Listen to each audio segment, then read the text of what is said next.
Baruch Hashem, nous sommes Parashat Hashavua, deux parachutes. Acharei Mot, Kedoshim. Acharei Mot va parler de tout le service de Kippour, de A à Z. Tout ce qui a un service Kippour, ça prend de la parasha Acharei Mot. Akadosh Baruch Hu donne en détail tout le service de Kippour à Aaron. Pourquoi? Parce qu'il lui dit, attention, ces enfants sont morts quand ils sont rentrés, ils ont mal fait en emmenant quelque chose qui ne leur a pas été demandé. Donc Hachem lui donne de A à Z tout le service. Qu'est-ce qu'il faut faire? Comment il faut conduire? Qu'est-ce qui rentre? Qu'est-ce qui sort? Ça, c'est la parasha Acharei Mot. On va parler aujourd'hui de la parasha d'Kedoshim, la deuxième parasha. Pourquoi? La deuxième parasha, elle a à voir avec le Homer, la période de Homer. Okay? On rappelle seulement que le Homer, c'est une mesure. On appelle la période du Homer. On dit le compte du Homer. Mais le Homer, c'est quoi? C'est 1,550 kg de farine d'orge. Parce que le deuxième soir de Pessah, ils sortaient dans le champ, à Jérusalem, ils coupaient l'orge, qui est la première récolte. L'orge, il pousse plus vite que le blé. Alors la première chose qu'ils plantent, c'est l'orge. Ils coupaient l'orge, et là, ils préparaient comme une pâte, et c'est la première récolte de l'orge qu'on sacrifie sur l'autel.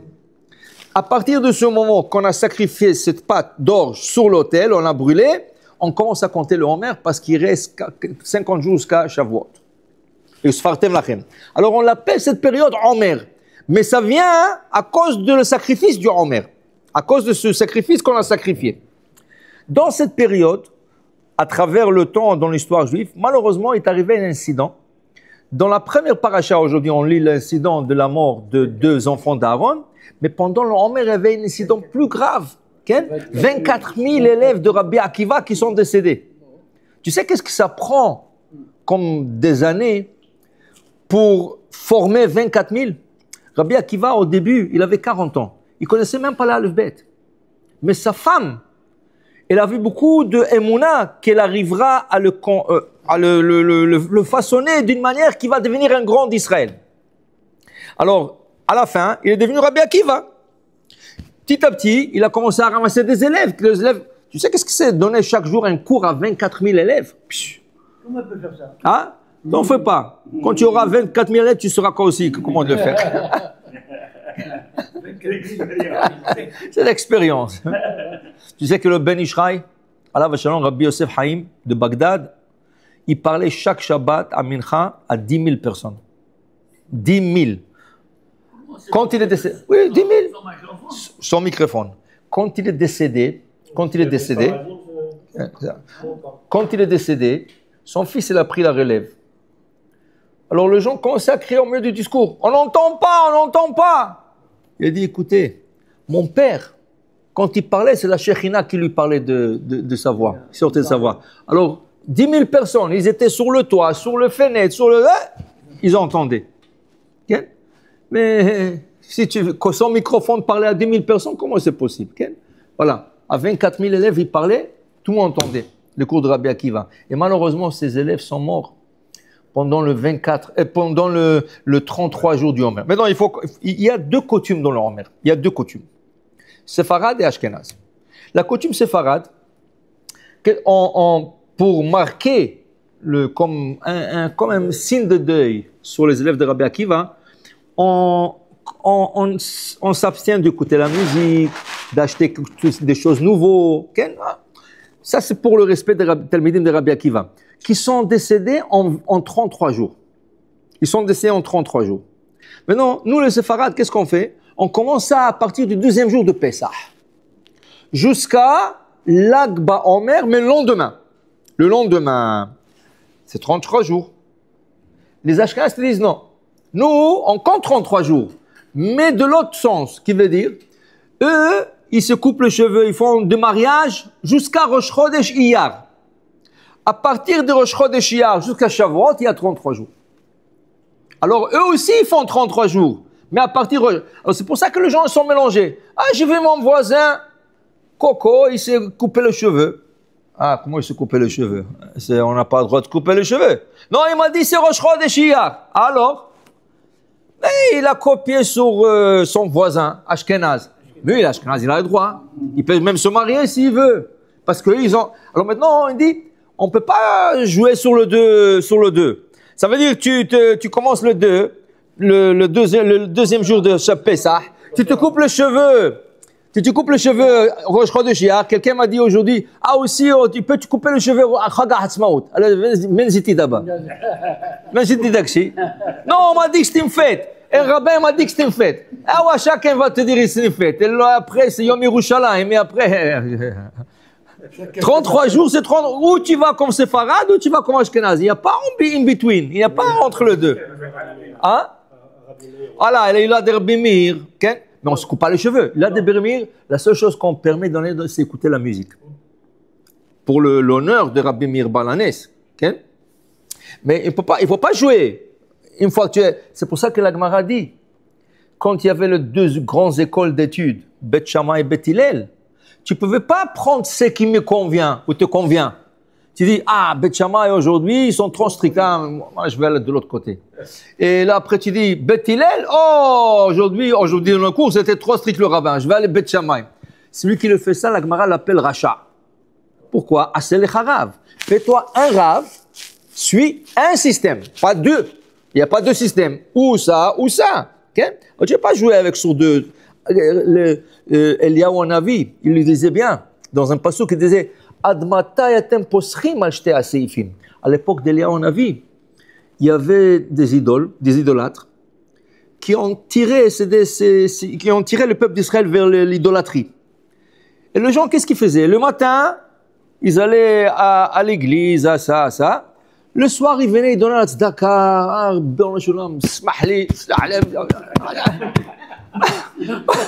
alors, Eliyahu Hanavi dit, ou vous êtes goy, soit idolâtre à 100%, ou tu sois juif à 100%, mais tu ne peux pas jouer sur le 2. Vous savez, à New York, il y avait une vraie histoire. Il y avait quelqu'un, il montait à la Torah un jeudi, jour de Sefer Torah, il est monté à la Torah. Et il a dit, Shu mitnadev, $10,000. Le rabbin le regarde, $10,000? Ok, après la prière, vas-y. Il dit, qu'est-ce que tu as fait hier soir? Il dit, rien. Non. Qu'est-ce que tu as fait hier soir? Il dit, rien. Il dit, reprends ton chèque. Tu as dû faire un grand péché, tu viens me donner $2,000 pour te calmer. Non, je ne veux pas ton argent. Tu fais d'Averot et après tu fais faire de mitzvot. Tu ne veux pas. Alors, tu ne veux pas jouer tu ne veux pas danser sur 2 mariages. C'est ça? Tu ne veux pas danser sur 2 mariages. Bekitsoum. Bar Yochai. On ne dit pas le père de... Nachon, parce que le Bar Yochai, le père de Rabbi Shimon, lui et sa femme étaient stériles. Sa femme s'appelait Sarah. La mère de Rabbi Shimon s'appelle Sarah. Ils étaient stériles pendant des années. Et lui, c'était un tzaddik, le père. Et il priait, jusqu'à il a eu un rêve. La mère, elle a eu un rêve. Quand Black Baomer, il a eu un rêve qu'ils auront un tzaddik et tout ça. Et voilà qui est Rabbi Shimon Bar Yochai. Alors, on refère Rabbi Shimon à son père, Yochai. Mais, dans plusieurs passages, on dit Rabbi Shimon. On ne dit pas Bar Yochai. Pourquoi? Alors, j'ai vu quelqu'un a fait une recherche, je ne me rappelle pas, c'est un rabbin, il a fait une recherche, il a vérifié tous les endroits où c'est dit, des fois c'est dit Bar Yochai, des fois Rabbi Shimon Bar Yochai, et des fois Rabbi Shimon. Pourquoi? Alors, il a trouvé comme ça, il a dit, quand Rabbi Shimon Bar Yochai n'était pas connu encore, on l'appelait Bar Yochai, le fils de Yochai. Ou quand il a commencé à grandir un peu, mais comment il était comme tout le monde, on l'appelait Rabbi Shimon Bar Yochai, toujours la référence du père. Mais quand il est devenu le grand Rabbi Shimon Bar Yochai, là on sait, il était une entité en lui-même, c'est Rabbi Shimon. Il n'avait pas besoin qu'on la référence de son père. Alors c'est Rabbi Shimon. Alors dit chaque fois que tu vois Rabbi Shimon, c'est quand il était déjà grand à son niveau. Et quand Rabbi Shimon Bar Yochai, ça veut dire qu'il était encore Talmid. Tov. Ici, 24 000 élèves de Rabbi Akiva qui sont décédés pendant une période de 33 jours. Okay? Et la Chachamim disent, comment ça se fait que c'est un Gezerah ça? Gezerah Kachar, 24 000. Ah, tu dis 1, 2. Vous savez qu'est-ce que c'est 24 000 élèves qui décèdent? Ça veut dire que Rabbi Akiva, il a besoin de participer dans tous les enterrements, Hasbe Shalom. Ça veut dire 700 enterrements par jour. Ni un, fais le compte. Divise 24 000 par 33, c'est 24 et c'est 700. Ribono Shalom, comment tu participes à 700? Tu sais quel coût c'est pour le maître? Chaque jour, 33 jours, chaque jour 700. Ah, Ribono Shalom. Lama, pourquoi? Shelo nahagu kavod ze basé. Un manque de respect un envers l'autre. Selon, donc, tu ne peux pas comprendre ça. Comment des gens qui étudient la Torah n'ont pas de respect? Dis-moi, qu'est-ce que la Torah t'apprend? On dit derech eretz, kadma la Torah. Si tu es quelqu'un qui, vous savez, les élèves de Rabbi Akiva, c'est pas n'importe quel élève. Regarde, prends le maître, Rabbi Akiva, imagine-toi un peu la taille de ses élèves. Vient le Harizal, il dit, écoute, comme ça, c'est difficile à comprendre. Comme ça, qu'ils ne respectaient pas. Mais dis-moi, tout le monde ne se sont pas respectés? Tout le monde? Je peux comprendre qu'un, il n'aime pas l'autre. Alors, sur 24 000, peut-être 1000 personnes n'aiment pas. C'est normal. Mais 24 000 qui ne respectent pas un l'autre. 24, tous les 24. Comment c'est possible? Impossible à comprendre. C'est hors de notre compréhension. Vient le Harizal, selon la Kabbale. Parce que le Kabbale, des fois, il nous dévoile des choses qui sont incompréhensibles. Parce que le Kabbale, c'est une autre dimension, un autre niveau. Vient le Harizal. Il dit, sache, tous les 24 000 élèves de Rabbi Akiva étaient un Gilgul, une réincarnation de 24 000 élèves, pas élèves, c'est des jeunes, qui sont morts au temps de Moshe Rabbeinu dans le désert. Pourquoi? Ils sont partis dans les Shittim, et là-bas, ils ont vu Bnot Moav, les filles de Moav. Et il y avait une épidémie qui s'est déclenchée, et cette épidémie a tué Vayu Ametim Bamagefa, le passage qui dit Vayu Ametim, non, Arba'a ve'esrim alef, Arba'a ve'esrim, 24 000 exact. Vient le Harizal, et il a dit que ces élèves, ils étaient purs, ces enfants, c'est des jeunes enfants, des jeunes garçons, ils étaient purs. Malheureusement, ils étaient tentés par le fils de Moab. Et il y avait une épidémie. Alors qu'est-ce qu'il a fait? Il leur a donné une deuxième chance. Il leur a réincarné dans une autre génération, dans l'époque de Rabbi Akiva, comme eux, ils étaient dans une époque de Moshe Rabbeinu. Et on dit que Rabbi Akiva, il était une étincelle, sa neshama, c'était une étincelle de Moshe Rabbeinu. Alors il leur a incarné dans l'époque de Rabbi Akiva. Maintenant, qu'est-ce qui est arrivé? Ils étaient tellement grands, et grands dans la Torah, ils avaient Ba'alei Ruach HaKodesh. Ils avaient l'inspiration divine. Chacun d'eux. Qu'est-ce qui est arrivé? Contre Reuven, Iraged et Shimon. Il dit, toi, il y a 500 ans, Moshe Rabbeinu, tu étais avec cette Midianite. Jacqueline. Tu étais avec Jacqueline. Je me rappelle de toi. Tu es mort, toi. Il dit, qu'est-ce que tu parles, toi? Et tu étais avec Claudia. Et l'autre. Alors, ils n'arrivaient pas à se respecter. Il n'y avait pas de kavod. Pourquoi? Chacun, il a vu le passé de l'autre. Quand ils voyaient le passé de l'autre, c'était difficile pour eux. Et chacun, entre eux, il avait un passé. Il n'y avait pas un qui n'avait pas un passé avec une Goya. Alors, chacun disait, toi, tu étais avec cette Goya. L'autre, il dit, toi, tu étais avec la Goya. Toi. Mais chacun, alors, il n'y avait pas de respect à cause de leur haut niveau. Des fois, on dit, il vaut mieux de ne pas savoir. Que quand tu sais, tu n'arrives pas à s'y venir. Okay? No news, good news. C'est ça? Alors, pour te dire, voilà, 24 000 qui sont morts comme ça. On va apprendre ce soir quelque chose d'intéressant. Okay? Regardez, dans la paracha de Kedoshim, il y a une mitzvah que Rabbi Akiva a dit à ses élèves. Après la mort de 24 000, il a dit une phrase que tout le monde connaît. Ve'ahavta lereacha kamocha. Aime ton prochain comme toi-même. Zéama Rabbi Akiva, ça c'est la parole de Rabbi Akiva. Après que malheureusement tous les élèves sont morts, il dit, écoutez mes enfants, il faut s'aimer entre nous. Si on ne s'aime pas comme des juifs, qui c'est qui va nous aimer? Les goïms ne nous aiment pas. Alors entre nous au moins. Alors regardez, pourquoi cette mitzvah est tellement importante? Bon, il a dit ça après que les 24 ne sont pas respectés, ils sont morts. Mais regardez quelque chose d'intéressant. Il y a il y a il y a quelque chose que Chachamim nous disent, que le mot Israël, Israël, c'est un acronyme. Yud, Shin, Resh, Aleph, Lamed. Yud, Yesh, Ya. Shin, Shishim, 60. Resh, Ribo, 60 000. Otiot, des lettres, la Torah à la Torah. Ça veut dire que si tu prends un Sefer Torah, tu trouveras 600 000 lettres. Pourquoi 600 000 lettres? Ce n'est pas un chiffre d'hasard, ça. Parce que dans le désert, combien de juifs il y avait? 600 000 juifs. Dans le monde, combien nous sommes? 15 millions aujourd'hui. Il y a une époque, on était à l'époque il y a 70, à l'époque de l'Holocauste, il y avait 18 millions. Mais sache une chose, tu peux avoir 15 millions, 18 millions, 20 millions, 30 millions, ce n'est pas important. L'âme de base, des âmes de base, il n'y en a que 600 000. Maintenant, l'âme elle-même, elle se divise en trois. Nefesh, Ruach, Neshama. Nefesh se trouve dans le foie, Ruach dans le cœur, Neshama dans le cerveau.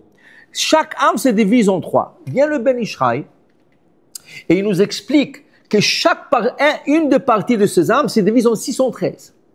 Ça veut dire que tu prends le 3, Nefesh, Ruach, Neshama, divise-leur en 613. Et ce 613 peuvent se diviser encore en multiples de 613. Donc, tu peux avoir des millions de juifs, mais chacun d'entre eux partage une neshama. Qui en total, le 18 millions ou le 15 millions vont te donner que 600 000. Yesh shishim otiot, c'est pour ça. Dis-le à Rizal. Quand on fait la Agba'a Sefer Torah, ou ce que les Ashkenaz ils disent Gelila, quand on lève la Torah, qu'est-ce que tu fais? Tu regardes le lettre de la Torah, qu'est-ce que tu cherches? Dis-le à Rizal, cherche un mot qui commence par le premier lettre de ton prénom. Tu t'appelles Yitzhak, cherche un mot qui commence par Yud. Tu t'appelles Avram, cherche un mot qui commence par Aleph. Okay? Des fois c'est dur, mais celui qui lève, il faut qu'il ait un peu de force qui reste, qui tient. Okay? Maintenant, pourquoi ça? Parce que cette lettre, elle jaillit de la lumière dans ton âme. Qui commence ou la lettre? Non, tu commences. Le mot doit commencer par la lettre de David, Daled. Non, Vaïdeber, ça ne marche pas. Il faut que tu trouves un mot. Okay? Ouais, c'est facile pour toi. David, Vayomer Adonai el Moshe, Daber el Bnei Israël, Daber, David. Shmuel c'est Gam Tov. Les femmes aussi. De la Hazara, vous pouvez le faire. Si vous avez des bonnes lunettes, vous pouvez de la Hazara. Sinon, vous emmenez des jumelles. Comme ça, vous regardez. Je veux interrompre un peu. Pourquoi tu interromps? Non, j'ai entendu un commentateur cette semaine, un Israélien qui fait des recherches sur les Juifs et les Arabes. Pourquoi les Arabes nous détestent à ce point-là? Parce que ils étaient Juifs au départ. Ils étaient Juifs au départ. Bien sûr, Avram avait, non? Ils les ont convertis. Ils étaient les enfants d'Avram. Ils les ont convertis. Et c'est cette haine-là qui fait maintenant, aujourd'hui, ils sont contre. Tu n'as pas besoin de faire des recherches. Tu ouvres le livre de Torah, le pauvre, il a gaspillé tellement des années. Moussa, c'est qui? Moussa, c'est parce qu'il ne veut pas la gueule. Oui, il va savoir. C'est nos frères. Voilà. Anyway. Alors regardez, on continue. On continue. Regardez, alors on a compris ça, très bon. Yesh shishim ribo otiot, il y a 600 000 lettres à la Torah. Et donc, comme des juifs, on est toujours curieux, on toujours veut savoir ce qu'il dit la vérité ou ce qu'il veut. Alors tu vas prendre le Sefer Torah, tu vas commencer à compter. Okay? Tu vas commencer à compter. Tu auras la surprise que tu trouveras que 304 805 lettres, mots. La moitié, mots. Lettres, pardon, lettres. 304 805 lettres. Ah! Alors, qu'est-ce que tu me racontes des histoires 600 000 quand je vérifie, il n'y a que la moitié, 300 000, 304. Hein. Alors, il faut expliquer ça. Regardez. Voilà, quand il a cassé les tables, la moitié est partie. Il faut que tu viennes à tout le cours de Torah. Alors, on va expliquer. Regardez. Quand on écrit un Sefer Torah, les lettres de Sefer Torah, il y a des règles. Il y a un chapitre dans le Shulchan Aruch, Lamed Bet, Chafhe, Lamed Bet. Comment on écrit les lettres de Sefer Torah? Des fois, tu prends une mezouza et tu vois que le gars qui l'a écrit, il ne sait rien du tout. C'est un amateur. Il a écrit une mezouza, il croyait que c'était de la calligraphie. Tu vois que le gars ne connaît rien. Parce que selon les règles, tu vois, il n'est pas en règle, le gars. Il n'est pas en règle. Qu'est-ce que ça veut dire règle? Regarde, on va donner un exemple. Tu veux écrire la lettre Aleph. Tu veux écrire. Alors la lettre Aleph, elle est composée de trois niveaux. Vav, penché. Là-dessus, je colle un Yud. Et en bas, je colle un autre Yud. Ça veut dire que tu ne vas pas venir écrire Aleph comme tu veux en bas. Non, il y a des règles. Alors le sofer, il doit écrire Aleph comme ça. Il lève la plume comme ça. Il lève la plume comme ça. Tu comprends? Hein? Ça, c'est le tagim. Ça, les courants, c'est après. Mais la lettre elle-même, elle a des règles. C'est la règle des couronnes et tout, là. Comment? Bien sûr, il faut avoir des couronnes, mais ça, c'est après. Une fois qu'ils ont écrit tout le sefer, c'est là qu'ils couronnent les lettres. Ça, ils ne couronnent pas au moment qu'ils écrivent. Ça, normalement, le sofer, il ne met pas de couronne. Il a des élèves, des apprentis, il leur donne à eux à couronner les lettres. Non, il y a Ta'amim. Ah, Ta'amim, c'est Moshe Rabbeinu qui les a reçus. Bien sûr. Ta'amim. Et c'est Rabbi Akiva qui les a expliqués. Maintenant, regardez. Si on fait un petit calcul, Vav, c'est en valeur numérique 6.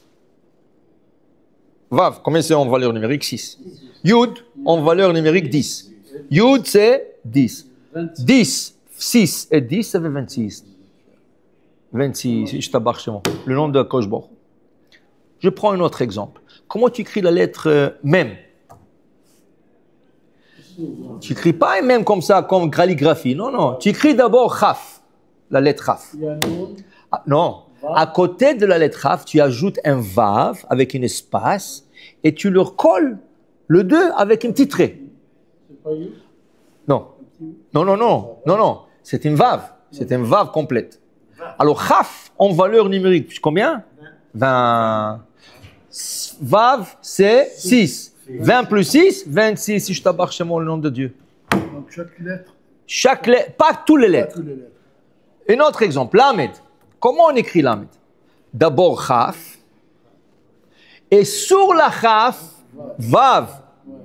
Encore, Chaf, c'est 20, Vav, c'est 30. 26. Il y a encore quelqu'un. Tu vois, la plupart des lettres, elles composent le nom de Dieu. Chav, Vav, Vav, Yud, Yud. Okay? Maintenant, qu'est-ce que je vois là? Je vois qu'il y a des lettres qui sont formées de 2 ou 3 lettres. Il y a des lettres qui sont une lettre. Resh. Resh, c'est Resh. Okay? Vav, c'est Vav. Il y a des lettres qui n'ont pas ça. Mais il y a des lettres comme Shin. Shin, c'est 3 fois Vav. C'est Hay. C'est Hay. Okay? C'est Chai. Alors, il y a des lettres qui sont composées de 2-3 lettres. Il y a des lettres qui sont singulières. Maintenant, faites le compte. Combien de Aleph il y a dans la Torah? Combien de Lamed il y a dans la Torah? Combien de Mem il y a dans la Torah? Combien de Pei qui est aussi Chaf et Vav, Afour? Alors, si tu fais ça, le 304 805 lettres te donnera 600 000. Parce que tu décomposeras les lettres décomposables. Là, tu recevras le double. Tu auras 600 000. Et ça, c'est sans computer. Sans computer. Il n'y avait pas de computer. Mais alors, qu'est-ce que ça nous dit à nous?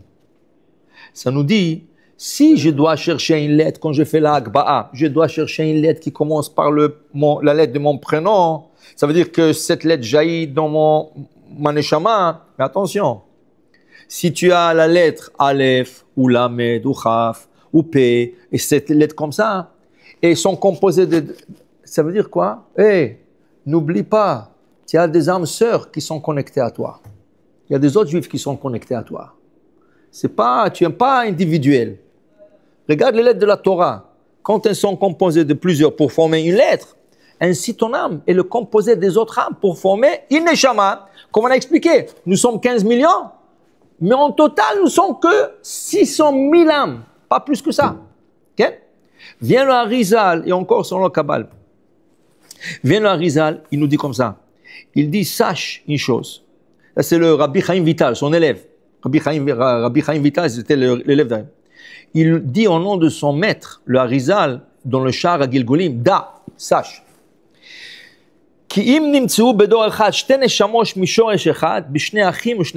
Sache, s'il y a deux frères ou deux amis, et ces deux frères ou deux amis, leur source de Neshama vient de la même source. Ça veut dire ils se connectent à la source dans une source. Sache que c'est les plus grands haïsseurs. Ils vont s'haïr entre eux. Ah, comment? Ils sont de la même source. Au contraire, j'aurais pensé qu'ils vont s'aimer. Ils vont s'aimer. Non, il dit non. Contraire, quand tu es de la même source, tu n'aimes pas l'autre. Tu n'aimes pas l'autre. Pourquoi?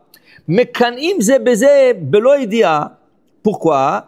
Parce que un, il pense que l'autre, il vient de lui prendre la nourriture de la neshama, la source de nourriture de la neshama. Il dit, ah, il est de la même source que moi, alors il va me prendre. De ma source, il prend ma nourriture. Alors ils saillissent entre eux. Maintenant, il dit, même si tu ne le vois pas, il dit, Beruach HaKodesh, c'est Ruach HaKodesh, la neshama, et c'est Ruach HaKodesh. Alors il dit, quand tu vois deux gens qui s'aiment pas, il faut qu'ils sachent, les deux, qu'ils sont de la même source. Le contraire. Quand on n'aime pas quelqu'un, il dit, ah, celui-là, je n'ai rien à voir avec lui, je n'aime pas. Au contraire, c'est lui que tu repousses, tu n'aimes pas. Il est de ta source de neshama. Quand après 120 ans, Hachem va te dire, oh, regarde, tu es frérot. Okay? Tu comprends? Mais Rabbi Akiva, qu'est-ce qu'il dit? Dis-moi, c'est possible d'aimer quelqu'un comme soi-même? Il y a des gens qui n'aiment même pas leurs femmes et leurs enfants comme eux-mêmes. C'est des égoïstes. Okay? Tu lui dis, non, aime ton prochain comme toi-même. Tu me parles de prochain, parle-moi de ma femme, parle-moi de mes enfants. Tu me parles d'un prochain. Qui c'est qui est capable? C'est une mitzvah qui n'est pas compréhensible. Non. Mon frère, écoute. Il est comme toi, lui. Il est de la même source que toi. Tu partages la même âme que lui. Seulement, vous êtes des parties des âmes. Mais vous faites partie d'une source d'âme. Okay? Et cette source, des fois, au contraire, tu vas la haïr au lieu de l'aimer. Okay? Exactement.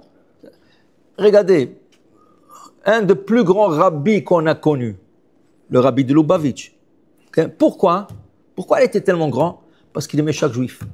Tu peux être le plus bas juif, okay? Il fait la avéro, tout ce que tu veux, il avait un amour pour ce juif. Quand tu as un amour pour un juif, c'est pas important il porte une kippa noire ou une kippa blanche, ou il a la barbe, il n'a pas la barbe. Même s'il n'est pas shomer Shabbat, il faut que tu l'aimes. Il faut que tu l'aimes. Un juif, en fin de compte, c'est comme un diamant. Il y a des diamants qui sont sales, il y a des diamants qui brillent. Alors lui, c'est un diamant sale. Il faut savoir comment le tailler. Il y avait une histoire. Il y avait un... comment on appelle ça? Rabbi Zalman de Ladi. C'était un des rabbins de Chabad. Il était jeune, il était à Yeshiva. Dans sa ville à lui, il y avait un gouverneur goy qui kidnappait des juifs. Il envoyait des gens pour kidnapper un juif et après il demandait de rançon. On veut $100 000, 200 000. Donc, un jour, il y avait un Hatan Vekala, tous les deux orphelins. Lui est orphelin, elle est orpheline. Et voilà, le jour du mariage arrive. Il reste 5 heures avant le mariage, le Hatan a disparu. Personne ne sait où il est. Ils ont compris qu'il a été kidnappé. Alors ils sont partis parler à la police. Mais la police aussi était avec ce gouverneur. Il mettait la main, il partageait l'argent. Alors il lui dit, monsieur le policier, l'officier, écoutez, il y a un mariage dans 5. Il dit, écoutez, si je dois sortir des policiers dans la rue, ça coûte de l'argent, hein, c'est pas comme ça. Ils ont compris, mammon. Oh, Shral, combien tu veux? Il dit 500 roubles. 500 roubles? En 5 heures, il a dit, ok, ou ça ou rien. Ils ont dit, oh, comment on va faire? Comment on va faire? Il y a des gens, les invités sont là, le manger est déjà prêt. Comment on va organiser ce mariage? Il y avait les deux rabbins qui parlaient. Il y avait un rabbin qui dit, écoutez, moi je connais un élève d'Yeshiva, il est très chacham. Demande de lui conseil. Alors ils sont partis voir le Rabbi Yitzhak Levi. Alors, ils sont partis le voir. Tu peux nous aider, le Hatan? Il dit, écoutez, moi je peux vous aider, mais à une condition. Il a dit, quelle condition? Tout ce que je vous dis, vous faites. Si vous n'allez pas faire qu'est-ce que je dis, je ne vous aide pas. C'est la condition, vous voulez ou pas? Maintenant, ils étaient plus âgés que lui. Mais il a dit, c'est la condition. Il dit, qu'est-ce que, ok, yalla, trouve-nous l'argent. Où est-ce qu'on va emmener de l'argent maintenant? Il dit, venez avec moi. Ils sont partis dans la ville, il y avait comme un palais. C'était un Ashir, Maman Korah, mais Kamsan, il donnait même pas $1 à la tzedaka. Rien. Voilà. Il dit, ok, on va aller là-bas. Le rabbin dit, non, dis-moi, tu te moques de nous. Tu sais, on va pas gaspiller notre temps. On connaît le gars. Il est connu partout. Il donne même pas $1 à la tzedaka. Tu vas lui demander 500 roubles maintenant?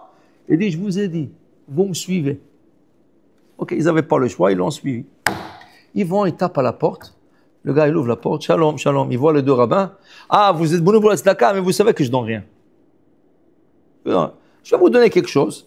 Il a sorti, il a sorti un sou. Un sou. Il dit, voilà, prenez ça. Le rabbin, il dit, elle là. Le jeune, non, venez avec moi. Il leur a dit, monsieur, Bémet, un peu de kavod. On parle pas d'argent maintenant.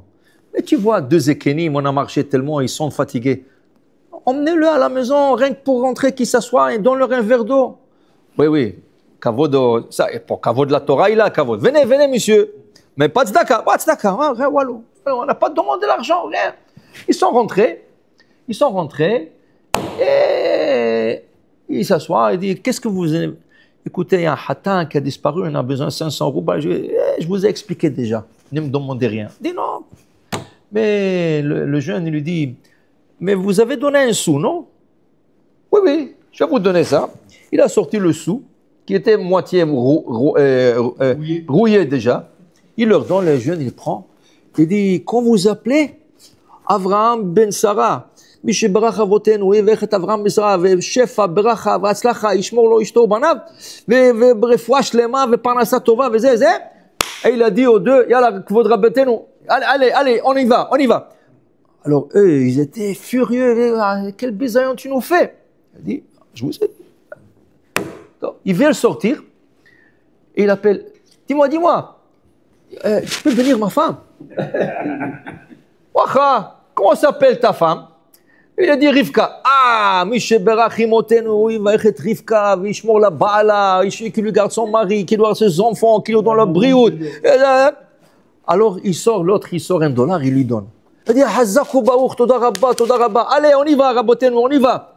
Il sort, il dit, dis-moi, mais c'est mes enfants, j'ai 3 enfants, bracha. Ben, bien sûr, tu as 2 enfants. Mishe Berach, comment il s'appelle? Avraham, Yitzhak et Yaakov, il t'a l'air briout, il a le bar mitzvah, le choupa, le maasim tovim, il lui donne, et les autres, le rabbin, et il sort $10, il lui donne. Il dit, dis-moi, j'ai un cousin qui est malade, tu peux lui faire Mishe Berach? Il dit, bien sûr, esmo, mashmo. L'autre, il a dit, tu sais quoi? Je vous donne 200 roubles. Tu m'as fait la journée 200 roubles. Et il s'en va, il dit, tu sais quoi? J'ai une tante. Alors, depuis j'étais jeune, elle m'a élevé. Tu peux lui faire? Bien sûr. Jusqu'à qu'il a sorti 500 roubles. Et souvent, il dit, rabotez Noël, vite. À la police, on n'a pas le temps. Il est arrivé à la station de police, il leur a donné, il dit, ah oui, maintenant je vais sortir tous les policiers. En moins une demi-heure, le hatan était là. Et ils ont fait la choupa et tout ça. Ils s'assoient dans la choupa, dans le mariage. Et les 2 rabbins, ils s'assoient avec lui. Dis-moi, qu'est-ce que tu nous as fait? Tu nous as fait bisaillon. Il dit, on a eu 500 roubles. Oui, mais qu'est-ce que tu as fait? C'est quoi ce jeu-là? Il dit, non, c'est pas un jeu. Ce pauvre-là, il était kamtsan, radin, avare. Il avait ce sou dans la poche. Chacun qui venait, il lui donnait le sou, il lui jetait dans la face. Et il y avait combien de sarara sur cette pièce? Moi, j'ai compris, si je lui prends la pièce, il va commencer à s'ouvrir petit à petit. Et voilà, c'est arrivé. On lui a pris le sou, il s'est arrivé à $1, $5, $10, 200 roubles, 500 roubles. C'est ça? On dit, il faut savoir, mais c'est l'autre bilvavam. Il faut trouver le chemin dans le cœur de la personne. Tu vois, quelqu'un un rachat. Comment tu dis, c'est pas Shomer Shabbat? À cause de ça, je veux l'haïr. C'est un juif. C'est un juif. Il faut rien que savoir comment tailler le diamant. Tu sais, un diamant, si tu essaies de le tailler, tu ne sais pas comment tu vas le casser. Tu peux avoir un bon diamant de 2-3 carats et tu l'as mal taillé, tu l'as cassé. Tu comprends? Alors, il faut savoir comment... Voilà, il savait comment sortir. Vous savez, il y a un rabbin, il montait sur l'autobus en Israël et il s'assoit avec son... Il fait dafayomi, comme ça. Il est venu un policier, il s'est assis juste à côté de lui, avec l'uniforme et tout. Alors le rabbin, il le regarde comme ça, il dit, ah, Kvod HaShoter. Il a dit oui. Vous travaillez pour la Mishteret Israël? Il dit oui. Il dit, tu vois pas? Il m'a dit, mais tu sais qu'est-ce que c'est Mishteret Israël? Il dit que ça veut dire Mishteret Israël. La Mishtara d'Israël, c'est là. Il dit, non, tu n'as rien compris. Il dit, que ça veut dire rien compris? Il dit, Israël. C'est l'acronyme de toutes les patriarches et matriarches. L'autre, il regarde, qu'est-ce que tu racontes? Il dit, oui, regarde, Yud. Qu'est-ce qui commence par Yud? Yaakov. Yaakov, Israël, ça commence par Yud. Okay? Après, il dit, Shin. Sarah Imenu, ça commence par Shin. Okay? Il dit, Resh. Qui commence par Resh? Rachel, Rivka. Okay? Il dit, Aleph, Avraham. Lamed, Léa. Tu vois, tous les patriarches. C'est tout à sorti ça. Il dit non, j'ai lu ça dans le Ben Ishai. Il dit Ben Ishai, mais c'est Ben Ishai. L'autre il dit Ben Ishai, commencé 20 minutes, il est en train de le parler, jusqu'à l'autre il a dit, tu m'as convaincu. Tu m'as convaincu, il a rendu tu vas en 20 minutes. Rien que pour lui dire Israël. Ça, il faut savoir comment tailler le diamant.